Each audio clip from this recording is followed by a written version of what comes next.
Welcome to the deep dive. Come on in, grab a seat, and get comfortable because yes, you, sitting right there, listening to us right now, you are the third person in the room with us today for what is going to be an absolutely massive, comprehensive exploration. Oh, yeah, it's a big one. It really is. We are looking at a text that is currently making, significant waves across the cultural landscape.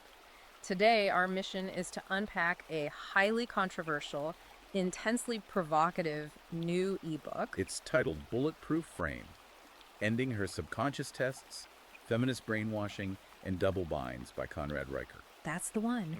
But before we even begin to peel back the many, many layers of this incredibly dense sociological onion, and there are a lot of layers, I need to explicitly ask you to like and subscribe to the show wherever you are listening. Definitely do that. And I'll put this right at the top of the conversation. If today's deep dive hooks you, if you find yourself fascinated by the mechanics of these arguments and want to examine the source material directly, you can buy the ebook for yourself on Amazon Kindle and Google Play Books. And you can also follow the author directly at the handle at Conrad N. Riker at Substack. Exactly. So it is definitely a text that demands a thorough, almost surgical unpacking. The concepts presented here are not just surface-level dating advice. No, not at all. I mean, they are an attempt to construct a completely alternative framework for viewing modern society. That is exactly why we are tackling it. So let's lay out the mission statement for today. The author, Conrad Riker, makes these intense, sweeping arguments that are specifically tailored to men who are trying to navigate modern relationships, corporate environments, and the legal system. And he draws heavily on evolutionary biology to do it. He does. He pairs that with a scorching critique of modern feminism and what he views as the ideological capture of our institutions. His primary audience largely overlaps with men's rights activists and communities within the red-pilled manosphere. Right, and this is where we really need to establish some clear ground rules for our conversation today. Very important. As we dive into this, we are examining this culturally charged text as an artifact of modern discourse. Our job here is to neutrally and impartially unpack Riker's concepts. We are going to clearly state his arguments, his data points, and his anecdotes without taking sides. Without endorsing the viewpoints. And without validating the political claims. We are not here to act as judges. We are here to be analytical guides. The goal for you, the listener, is to deeply understand the mechanics of Riker's arguments. We want to look at how he views the history of our institutions before their alleged ideological capture by feminists and Marxists, and exactly how he advises his specific audience to navigate the modern world. Right. We are putting this book under the microscope to see how it ticks, mechanically and rhetorically. Okay, let's unpack this. Starting with what Riker considers the absolute foundation of human interaction. Section 1 of his philosophy is all about the evolutionary blueprint. The Savannah politics. Yes, Savannah politics playing out right in your modern living room. But before we get into the specific examples, what exactly is he driving at when he says our modern lives are dictated by prehistoric software? So the core premise that Riker establishes is rooted in a highly specific interpretation of evolutionary psychology. He argues that human mating behaviors, our social hierarchies, and our stress responses, they're entirely hardwired from prehistoric times. Like deeply embedded code. Exactly. In his framework, the modern social constructs we've built over the last few thousand years, and especially the rapid societal and egalitarian shifts of the last 50 years, haven't even begun to overwrite millions of years of evolutionary code. So the text suggests that while we might be holding smartphones and sitting in climate-controlled offices, our brains are essentially operating on Pleistocene-era software. We are functionally cavemen in tailored suits. Cavemen in tailored suits.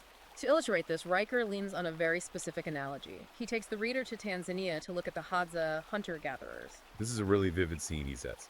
It is. He says, imagine a Hadza hunter returning to camp with a freshly killed impala. His mate is there, and she examines the carcass. Right, she's taking note of how much meat he shared with the rest of the tribe versus how much he kept to provision their specific family. And if she gives a subtle frown, Riker says that frown isn't just a minor complaint about what's for dinner that night. No, it is a 3 million-year-old biological evaluation of his provisioning skills. But how does Riker make the leap from a woman frowning at impala meat on the savannah to a modern woman nagging about a promotion in a modern kitchen?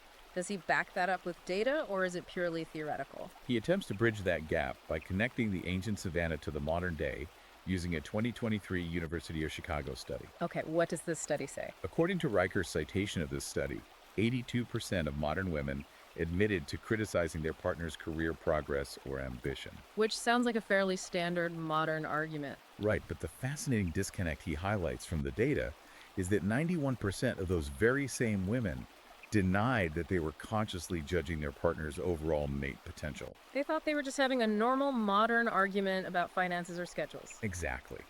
But Riker posits that these modern complaints, like nagging about a delayed promotion or a stagnant paycheck, are actually just ancient biological audits of male competence in disguise. So the woman's brain is auditing the man's resource management and emotional resilience. Just as the Hadza woman audited the Impala meat, the mechanism hasn't changed, only the currency has. Which brings us to a concept that is absolutely central to this entire book and the broader manosphere lexicon, the shit test. Yes, a very well-known term in those circles. Riker frames this not as women being intentionally mean or petty, but as an absolute biological imperative. He claims that women are biologically programmed to constantly test men to probe their emotional infrastructure. Can we pause here for a second? Yeah, absolutely. For the listener who might not be familiar with this terminology, let's do a quick breakdown. What exactly is the psychological function of this test in Riker's paradigm? So in this worldview, a test is an unconscious mechanism used by females to verify the strength, stoicism, and reliability of their mate. Because prehistoric environments were incredibly dangerous. Right. A woman needed to know that her partner wouldn't crumble under pressure when a predator attacked or a rival tribe invaded. So her brain constantly generates microstressors. Provoking arguments, changing her mind, acting irrational. Exactly. To see how the man reacts. If he stays calm and grounded, he passes. He is a safe bet for survival. And if he gets emotional, defensive, or tries to appease her out of fear? He fails. He reveals that his emotional infrastructure is weak. And to prove how this plays out today, the book gives us two contrasting archetypes. First, there's John. Ah, John the engineer. Yeah, John is a 34-year-old engineer. John buys into the modern cultural narrative that vulnerability is strength. He gets into a highly stressful fight with his wife about their mortgage, the pressure mounts, and he breaks down. He cries. He cries. And according to Riker, his wife filed for divorce 3 months later.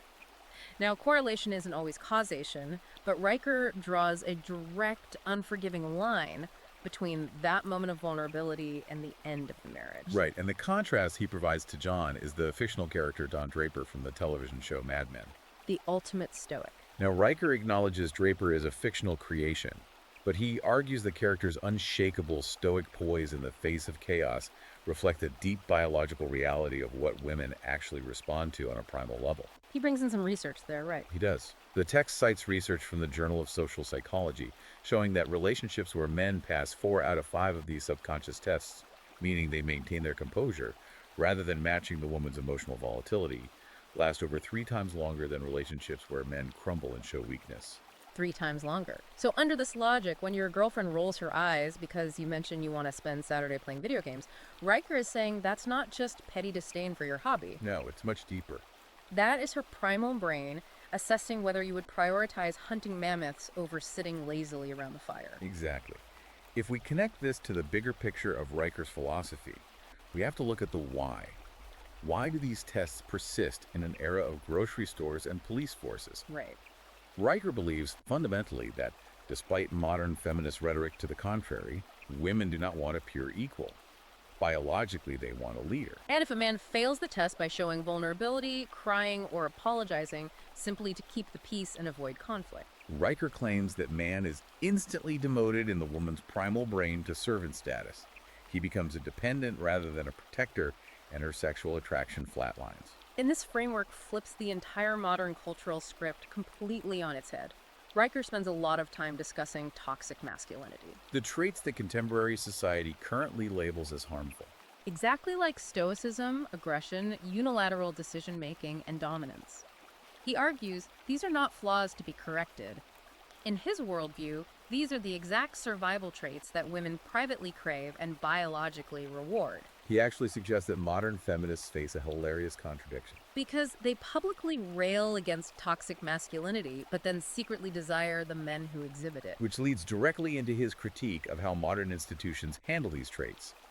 Riker argues that our institutions have been fundamentally rewired to pathologize natural male biology. To ground this historically, he pulls a statistic from the Oxford Anthropological Journal from the year 2020. And this is a fascinating historical point he makes. The paper states that historical tribes, which enforced male-only councils, where men made unilateral decisions for the group, survived, on average, 3 generations longer than tribes structured as egalitarian, consensus-based groups. So Riker uses this to assert that male dominance hierarchies aren't oppressive. They are optimized for human survival. But then he looks at today's society, and he says modern men are facing a softer, bureaucratic extinction.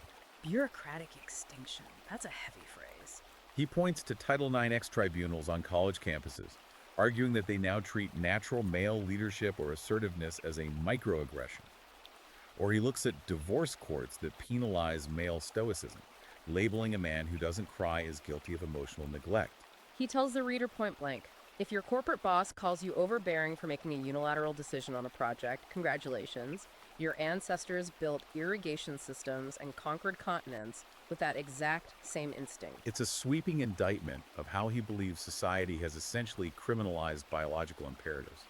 He's saying the underlying genetic software hasn't changed one bit. But the operating system of society, our laws, our HR departments, our universities, has been hijacked to punish the very traits that historically ensured human survival. We've talked about how Riker views the home as a prehistoric battleground, but he argues that this exact same dynamic scales up to the highest levels of our society.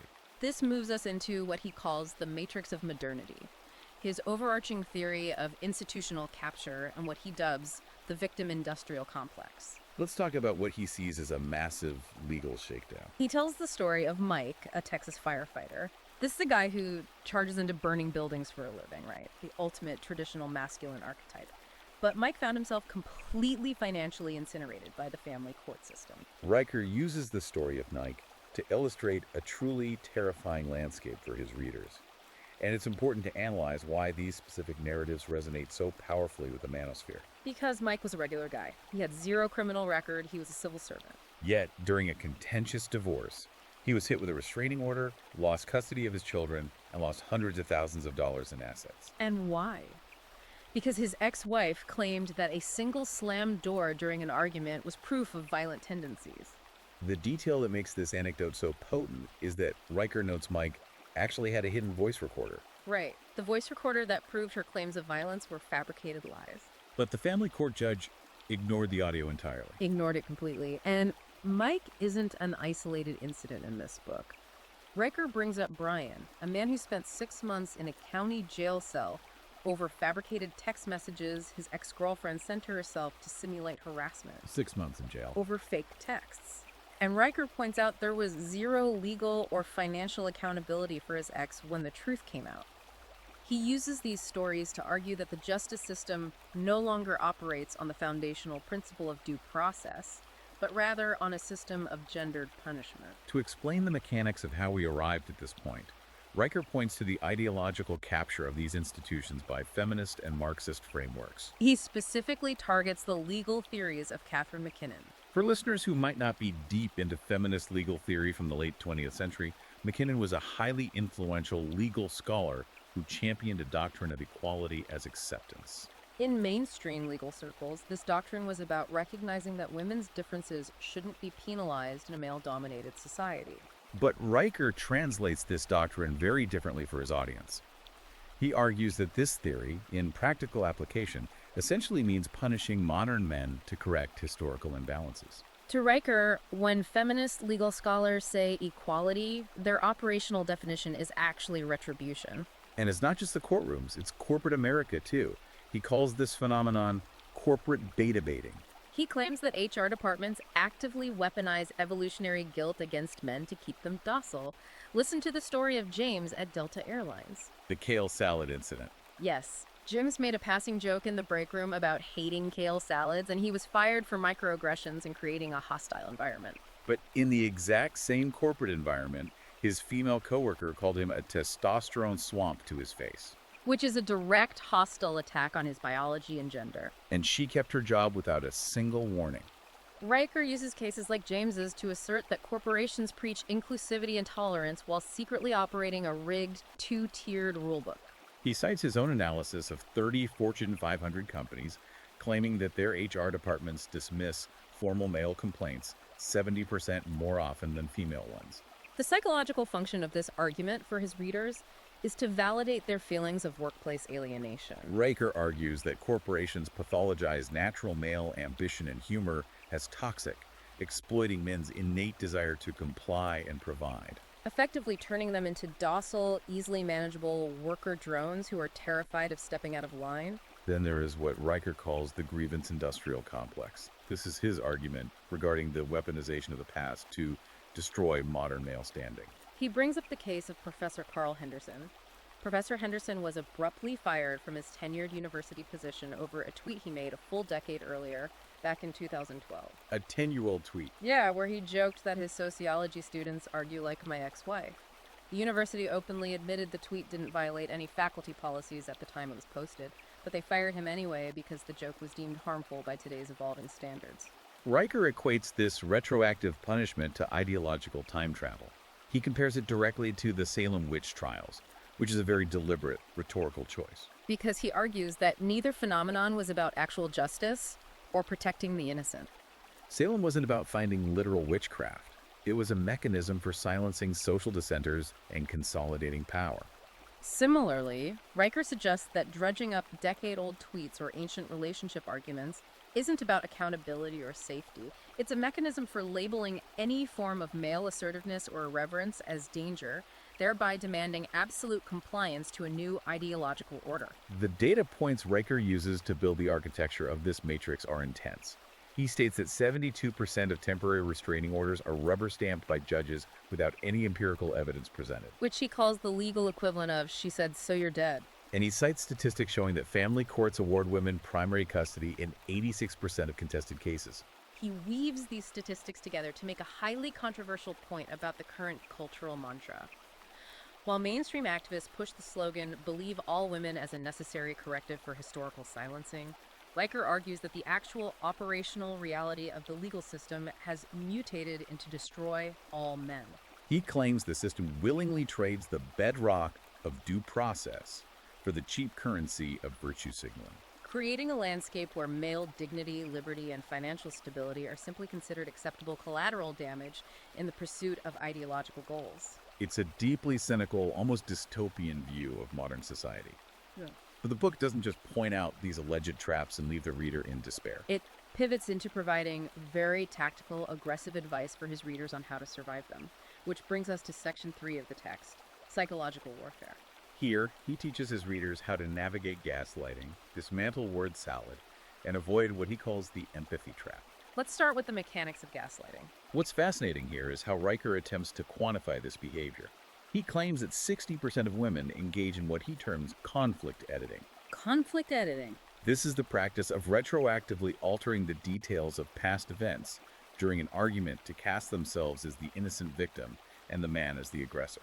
Riker insists to his readers that this isn't simply a memory failure or a difference in perspective. He frames it as a calculated, strategic reconstruction of reality, designed specifically to destabilize the man's confidence in his own mind. To counter this destabilization, Riker introduces his readers to the 3 questions defense. He says that when emotional accusations start flying, weak men crumble under these fabricated narratives, trying to apologize for things they didn't do just to end the fight. But strategic men, he says, build evidentiary fortresses. If a man is accused of something, he must refuse to engage with the emotion and immediately ask 3 highly specific questions. 1, what exact behavior upset you? 2, who else observed this behavior? And 3, on what exact date and time did it occur? It's a method of aggressively forcing the argument out of the subjective emotional realm and strictly into the objective empirical realm. He refers to this technique as doing Socratic scalpel work. Socratic scalpel work. For instance, when a man is hit with a vague ideological accusation, say, a female colleague accusing him of mansplaining in a meeting, Riker advises against getting defensive. Instead, the man should ask, which exact statement I made was factually incorrect? Notice what he's doing here rhetorically. He is refusing to validate the premise of the emotional complaint and demanding a standard of proof that ideological buzzwords rarely possess. He shares a strategic example about Mike, the firefighter we mentioned earlier, dealing with his ex-wife in family court. She accused him of severe medical neglect. claiming he refused to buy their daughter's asthma medication. Instead of arguing emotionally or pleading with the judge, Mike simply showed up to court and silently handed over a 3-inch binder of printed Amazon delivery logs and pharmacy receipts, proving he had continuously ordered and paid for her medication for years. The judge dismissed her narrative entirely on the spot. Riker calls this evolutionary judo using cold, hard facts as Kevlar against emotional shrapnel. But the psychological warfare Riker describes isn't just about winning hostile arguments. It's also about managing your own compassion, which leads to his concept of the empathy trap. He argues that modern men have been culturally brainwashed to conflate compassion with surrender, and that women intuitively weaponize this male empathy to extract time, energy, and resources. This is where we get the story of the corporate lawyer. This guy bled $40,000 out of his savings, bankrolling his adult cousin's chronic depression. He just kept paying her rent and funding her lifestyle out of guilt and biological empathy for a female relative in distress. Finally, after reading Riker's work, he implemented a strict 3-strike rule. 1 warning to get a job, 2 reminders of the impending cutoff, and then a permanent financial severance. The result of cutting off the empathy. The cousin magically found a job selling timeshares within 2 months. Riker uses this anecdote to introduce his bulldozer principle. The mantra he drills into his readers is, "I'll help you solve it, not fund it." He advises men that real victims genuinely want solutions and a path forward, while emotional predators just want an ATM that dispenses sympathy and cash. He argues that men need to treat their empathy like a binding legal contract, not a blank check. To test whether they're being exploited, he tells men to mentally replace the crying woman in front of them with a male coworker. If you wouldn't empty your wallet or sacrifice your weekend for a male colleague who is crying about his life, you shouldn't do it just because the person crying happens to be a woman. Then there's a tactic he calls the paper cut provocation. This involves those tiny, deniable microaggressions in a relationship. A sudden eye roll, a sarcastic jab in front of friends, conveniently forgetting an important deadline you asked her to meet. Riker views these not as innocent accidents or bad moods, but as deliberate subconscious bait. In his view, the woman is poking the bear to see if it will roar. It goes back to the prehistoric shit test. Riker's advice for handling paper cuts is absolute, unyielding, stoic silence. Ignore the paper cuts completely. Act as if they didn't happen. Because the moment the man reacts with anger, frustration, or tries to demand respect over a tiny jab, the trap springs shut. The man suddenly looks like an unstable brute overreacting to a harmless joke, and the woman gets to play the victim of his toxic masculinity. By not reacting, the man maintains his frame and starves the provocation of oxygen. Riker believes that modern feminism relies almost entirely on emotional narratives over logic, and he loves to use cold, hard arithmetic to try and dismantle those narratives. He brings up the famous 78-cent wage gap myth. He shares a story of watching a manosphere podcaster completely dismantle a gender studies PhD on live audio using basic math. The podcaster asked the professor, if women truly earn 78 cents for every dollar a man earns doing the exact same work, at the exact same level of competence, why don't ruthless, profit-driven Fortune 500 companies fire all their male employees tomorrow to secure a massive 22% increase in free profit? We need to analyze the rhetoric here because it reveals a lot about Riker's appeal. According to the text, the PhD couldn't answer the mathematical hypothetical and defaulted to vague academic claims of systemic oppression and patriarchal norms. Notice what Roker is doing by highlighting this exchange. By framing highly complex systemic sociological issues as simple arithmetic problems, he gives his readers a sense of instant intellectual superiority. Whether the economics are actually that simple almost doesn't matter for his purpose. It's about the rhetorical victory. For Riker, this anecdote proves that the modern grievance culture cannot withstand the application of basic ruthless logic. Rationality, he argues, is the ultimate weapon against emotional manipulation. We've covered the living room, the institutions, and the psychological tactics. But here's where it gets really interesting, because in Section 4, Riker dives into what he calls the great double binds. The massive, crazy-making disconnect between what society publicly demands of modern men and what female biology actually rewards in private. Let's talk about the desirability paradox. Riker literally ran an experiment on dating apps to prove his point. This is a fascinating sociological test he constructed to highlight the hypocrisy he sees in modern dating. He created 2 entirely separate dating profiles using the exact same photos of a highly attractive man. The photos showed him looking silent, confident, physically imposing, dominant, with crossed arms and unsmiling. On Profile 1, the bio was completely blank. He let the stoic, dominant photos speak entirely for themselves. On Profile 2, he filled the bio with modern, feminist-approved buzzwords. He gushed about his love for writing poetry, his commitment to doing emotional labor, his passion for dismantling the patriarchy, and how much he valued being vulnerable and crying. And the results of this little experiment. The blank stoic profile outperformed the vulnerable poetry writing profile by a factor of 10 to 1 in terms of matches and positive messages. 10 to 1. Riker concludes from this that weakness repels always, no matter what a woman's stated political beliefs are. While polite society and media tell men to share their feelings and be sensitive, the harsh biological reality of dating app algorithms shows that women are overwhelmingly swiping right on silent, dominant authority.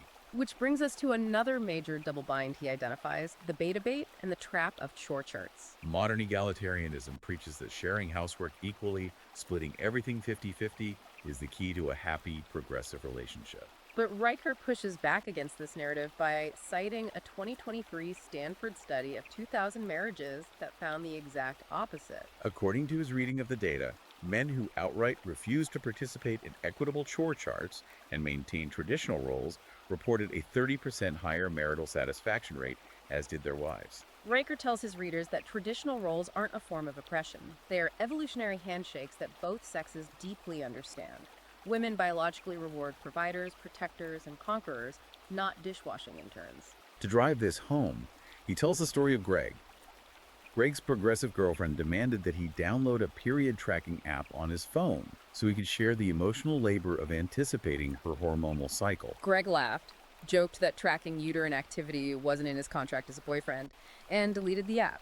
She immediately called him a toxic misogynist.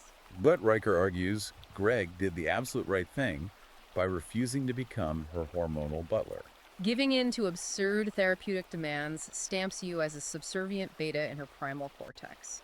And regardless of what she says, her sexual attraction to you will die. There is also what Riker calls the health double bind, which he builds around the Iron Temple doctrine.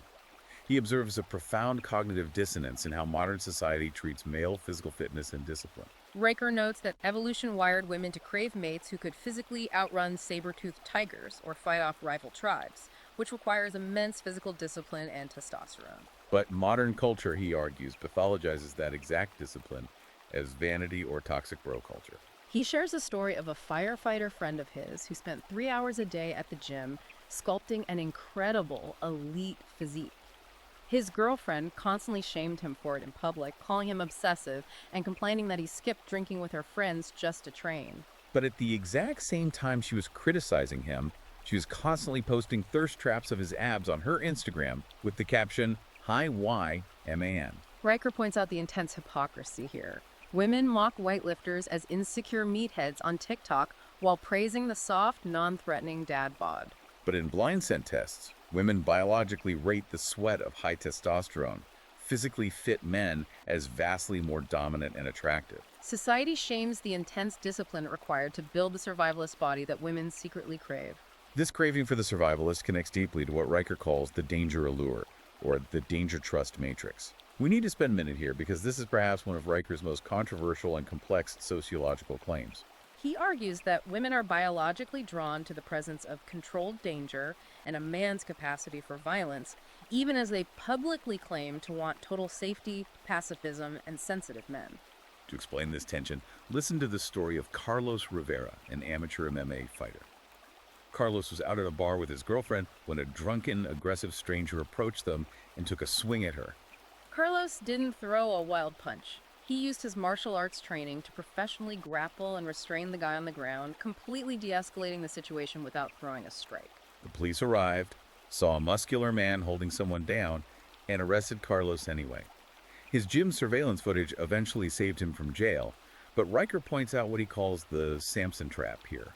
Women demand protectors. They inherently want the guy who can handle chaos and violence in a bar fight, but society weaponizes protection narratives to legally punish those exact same men. Riker uses the Carlos Rivera story to highlight how modern men are forced into a relentless lose-lose game. Show emotion and shrink from a fight, and you're viewed as an unstable coward by your partner. Stay composed, handle a physical threat like a warrior, and you're legally targeted by the state as a violent aggressor.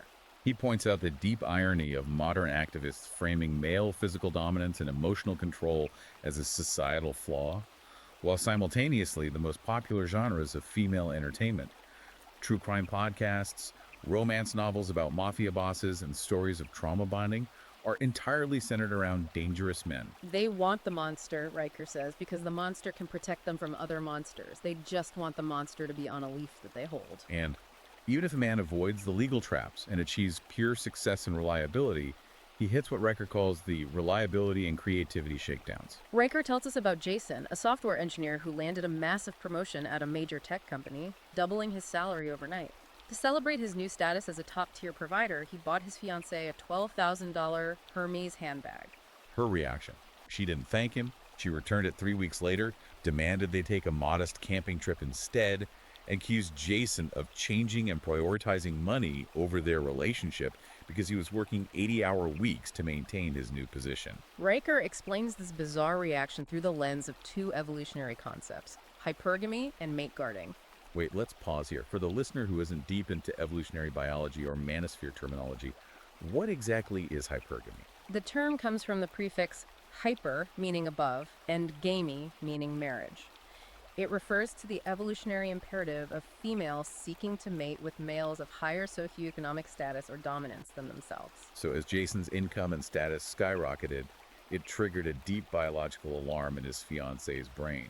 If he is suddenly this valuable to the tribe, will he realize he can do better and leave me? Riker cites a University of Chicago study showing that when a man's income suddenly crosses 75% of the household total, women are actually 2.3 times more likely to initiate arguments and complain about emotional neglect.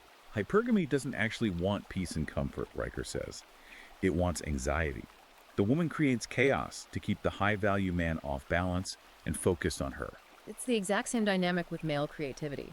Riker talks about a screenwriter whose wife constantly mocked his writing ambitions, sneering at him while he worked late bartending shifts to pay the rent while writing on the side. But the absolute second his script sold to Netflix for 6 figures and his name hit the industry news, all of her complaints about his laziness and delusions magically evaporated overnight. Riker says she didn't actually hate his screenplay, she hated the uncertainty of it.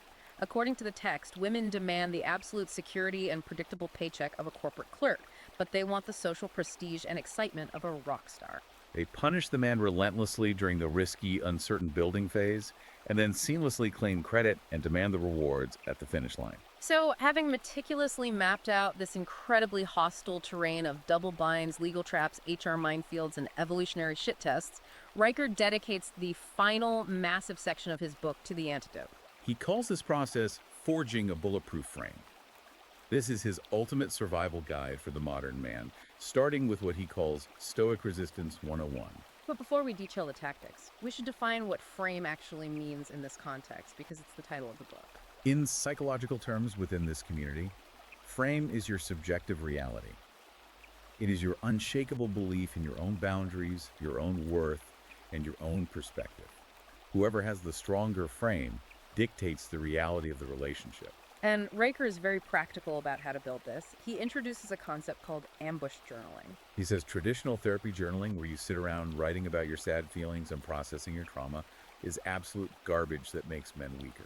Instead, every single night, a man should write down 3 frame victories. For example, I told my coworker I'll consider that when she demanded I lead the sensitivity seminar instead of apologizing. You write down the comebacks, the boundary enforcements, and the deflections before the fight even happens. He tells men to literally destroy 20 comebacks in their backyard fire pit, so they are fully armed and ready when the real ambush comes. He also borrows heavily from special operations military training to build this mental fortitude, specifically citing the Navy SEAL 40% rule. The psychological idea here is that when your mind tells you that you are completely exhausted, emotionally destroyed, and ready to quit, your body actually still has 60% of its reserves left in the tank.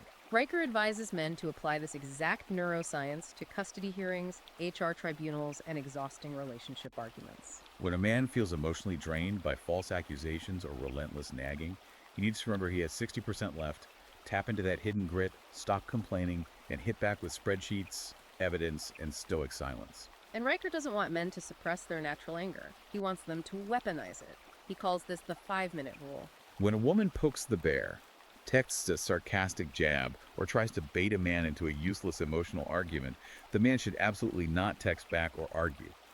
He should immediately drop to the floor and do 5 push-ups. Or 50. The biological science he cites to back this up is fascinating. He explains that the lactic acid produced from intense physical exertion actually neutralizes cortisol, the primary stress hormone, better than any pharmaceutical pill. Riker argues that male dominance structures are nature's operating system, and rage is just the gasoline meant to run the engine. He points to Beethoven as a historical example. When Beethoven's fiancée left him for a wealthier aristocrat, he didn't go to therapy or journal his sadness. He used that devastating, humiliating fury to compose for Elise, cementing his legacy and creating the ultimate historical screw you anthem. Then there is the modern story of Dave. After Dave's ex-wife threw his kids, his house, and half his 401k in a brutal divorce, he didn't collapse into a puddle of despair. He went out to his empty, echoing garage and did 500 push-ups a day out of pure, unadulterated spite. Within 18 months, he channeled that lactic acid-fueled rage into building a tech startup valued at $9 million. Riker calls this the dominance dividend. Every single calorie burned in anger or heartbreak must yield tenfold returns in money, muscle, or mastery. Emotion is a fuel, nothing else. Which leads directly into Riker's cold, calculated advice on money, covered in a chapter called The Resource Plantation and Power Audits. Riker views modern male labor as an exploited resource, a plantation where men toil to fund a society that despises them. To break free, he tells men to run a power audit every single quarter. They must ruthlessly comb through their bank statements and delete every subscription, charity, or guilt-driven payment that funds feminist causes, progressive institutions, or their own exploitation. Cut off the funding to the matrix. Riker developed what he calls the testosterone index. After tracking 200 of his male clients for 5 years, he found that every 15% increase in a man's personal net worth correlated with a 22% drop in his compliance with unreasonable demands from women or bosses. Money isn't just purchasing power to Riker. It is biological warfare. He points to the blogger known as Financial Samurai, who went viral with an article detailing how he saved $2 million simply by saying no to every single financial demand from women for 5 years. Mainstream critics called him selfish and toxic. Riker calls him a genius who bought his freedom. To manage the inevitable interpersonal conflicts that arise when a man stops complying and starts enforcing his frame, Riker suggests borrowing a concept from Navajo peacemaking traditions to create what he calls a 24-hour court. The Navajo had a tradition where interpersonal complaints within the tribe naturally expired at sundown. No carryover, no holding grudges for years, no bringing up the past to win a present argument. Yes, I have to admit, as a psychological tactic, this is a wild approach. Riker tells his readers to literally draft an emotional statute of limitations contract for their relationships. If a woman is still mad about how you flirted with a waitress in 2019 or a mistake you made 5 years ago, you look her in the eye and tell her the statute of limitations has officially expired and you refuse to discuss it. One of his bolder clients actually taped a sign above his bathroom toilet that read, "All grievances void after 1 day. Signed, the management." I mean, framing a relationship dispute like a lapsed parking ticket is definitely a unique approach to conflict resolution. But Riker says this kind of dark humor disarms the tension, while the unyielding, unapologetic authority stabilizes the relationship. You don't relitigate yesteryear's parking tickets, you burn the rearview mirror and drive forward. But Riker's final and perhaps most urgent directive to his readers isn't about handling women. It is about tribal hierarchy. He warns that the meta-test of what he calls the modern gynocracy is designed specifically to isolate and crush lone wolves. A single man standing alone, no matter how strong his frame is easily picked off by the legal system, destroyed by HR departments, or slowly drained by manipulative relationships. Therefore, his ultimate command to his audience is to build a brotherhood. He highlights a men's group operating in Detroit called the Underground Spartans, who adopted the ancient mantra, brother before mother. Riker claims their member retention hit an astonishing 92%, comparing that to modern institutions like the Boy Scouts, which he claims saw a massive 40% dropout rate after going woke and changing their traditional standards. He even discusses the intricate legal jujitsu required to protect these modern brotherhoods from institutional attacks. He cites the Colorado Iron Brotherhood, an exclusive men's group whose lawyer legally structured them not as a social club, but as a historical reenactment society. Specifically, a Civil War veterans group, so that modern Title IX and corporate discrimination laws couldn't legally touch them or force them to admit women. It's an incredible display of using the system's own bureaucratic loopholes against it. Riker's final warning to his readers rings out clearly and ominously on the last page. Go solo, die solo, build your tribe, or be consumed by theirs. So what does this all mean? We have just taken an incredibly intense, exhausting journey through Conrad Riker's worldview. We've looked at his core claims that human mating is forever frozen in prehistoric savannah politics, where women are biologically driven to constantly shit-test men for stoicism, emotional control, and resource provisioning. We've explored his deep, almost dystopian cynicism toward modern institutions, family courts, corporate HR departments, universities, which he fundamentally believes have been completely captured by feminist and Marxist ideologies designed to extract resources from men and pathologize natural male leadership. We've broken down his highly aggressive tactical defenses, from using Socratic scalpels and 3-inch binders of Amazon logs to defeat gaslighting, to doing push-ups in a barrage, to weaponize anger into a dominance dividend. And we've examined his ultimate uncompromising goal for men, cutting off all guilt-driven financial exploitation, stopping all emotional compromise, and retreating into legally protected brotherhoods to forge an unbreakable, bulletproof frame. As we wrap up this massive exploration, I want to remind you, the listener, once more, this show does not endorse these views. We have explored them impartially today as a significant, highly influential cultural phenomenon that is actively shaping the discourse of the manosphere and modern gender relations. Absolutely. We promised a neutral autopsy of the text and its mechanics, and that is what we've delivered. But I do want to leave you with a final provocative thought, something not explicitly covered in Riker's text, but an existential question that inevitably arises from reading it. If human relationships are truly as rigidly determined by prehistoric biology, dominance hierarchies, and raw evolutionary calculus, as Riker claims, what exactly is the role of human consciousness? If we are just biological algorithms running Pleistocene software, doomed to repeat the power struggles of the caveman, are we permanently bound to the savannah? Or is the true mark of human evolution the ability to use our higher consciousness, our empathy, and our intellect to consciously design equitable partnerships that transcend our base primal instincts? Are we victims of our biology or the authors of our future? It is a question worth mulling over. That is a brilliant question to end on. Can we outthink our own biology? Thank you, yes, you, for taking this massive deep dive with us today. It's been a wild, intense ride. Please, take a second right now to like and subscribe to the show so you never miss a deep dive. And hey, if this breakdown sparks your curiosity, if you want to read the raw source material for yourself and see exactly how Riker constructs these arguments tailored to his audience, check out Bulletproof Frame by Conrad Riker. It is available for purchase right now on Amazon Kindle and Google Play Books. And finally, be sure to follow the author directly at Conrad and Riker on Substack for more of his uncensored updates. Until next time, keep questioning everything.